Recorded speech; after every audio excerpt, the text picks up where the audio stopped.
You're on the hill in the middle of nowhere, just hunting, when all of a sudden, you're gone, just like that. And this is many such cases in DayZ. It's been nearly 12 years since the release of DayZ Standalone, and from the very first week, I can attest that this game is a frustrating yet captivating experience. I've been playing since the mod days, and the gap between what the game was and what the game is now is quite frankly shocking. If you've never heard of DayZ before, it started as a mod for this game called Arma 2, and it transformed into its own standalone game, probably the greatest zombie survival game ever created. It is hardcore and realistic. You can starve to death, freeze to death, and get mauled to death. But the one thing that keeps everyone coming back is the story experiences you get when playing by yourself or with friends. Today's DayZ experience is almost unrecognizable from the early access version in all the best ways possible. This game evolved into what I consider to be the ultimate survival simulator. A richly detailed and consistently challenging world that is endlessly replayable, with new experiences that continue to surprise me and again and again and again.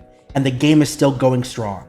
This year it exceeded 60,000 concurrent players, the most ever, frequently breaking into Steam's top played games. And as I mentioned, it is the social dynamics of DayZ that remain its most compelling aspect. These tense standoffs, unlikely alliances, and devastating betrayals.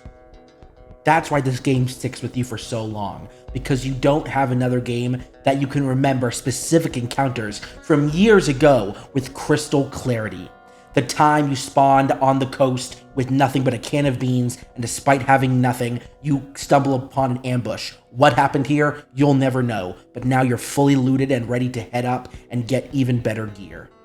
Or, you're fresh spawn again, and this time you have nothing. You run into another fresh spawn and you go off together, and then randomly you get separated. Maybe it's a horde of zombies, maybe you get ambushed by other players, or maybe they just log off for the night. You never see them again, but you memorize everything that happened, the stuff they gave you, the adventures you had together.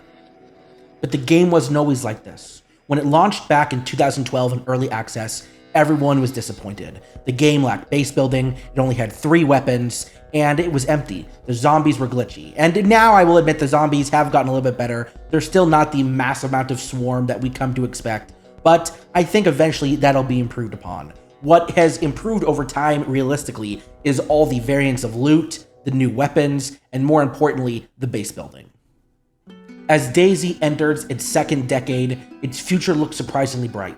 Its consistent development support that we don't see from other developers. There's an active modding community and a strong player base that all suggests that the game has plenty of life left in it. The zombie genre is not going anywhere. And for a title of this age, that is shocking. What game do you know from 10 years ago is still being played heavily if it's not a multiplayer AAA experience like League of Legends? You know what I mean? This game is standing the test of time. I expect the developers will continue their regular updates and perhaps a greater focus on modding tools and community support, and maybe a little bit focus on the zombies to keep that ecosystem fresh. It's also possible they could be starting to develop a sequel. It is true that DayZ is aging a tad, and without technical updates, maybe it is time to update the game, make it a new engine, make DayZ 2, continue that core gameplay loop to a fresh new audience, or they'll keep updating the game for as long as possible. And looking back, it is really because of the community why this game has continued to thrive and survive for so long. Without the players who come in and come back, whether you're coming back every month or every 6 months, it doesn't matter. The game is always there for you. It's always waiting to say, hey, come experience one more story. And that is a testament to DayZ. It builds survivors. And hats off to the devs as well. They have never unwavered from its core vision, which is a survival-driven storytelling game. While other games, of course, might offer a more polished experience, none have matched the raw emotional power that is DayZ. The tension of the encounters, the joy of a hard-won survival, or despair as you lose everything you've worked so hard to build. DayZ's journey offers important lessons about game development and especially community management. The developer's willingness to listen to feedback and persist through the challenges and evolve the game. And also the community's role cannot be overstated. Its players continue to come back again and again to watch the game and support the game. And that is why it thrives to this day. Every year I come back to Chernarus or one of the other maps they've created and I say, hey, it's time to get into DayZ again, and I'm consistently amazed how this game is just so easy to pick up.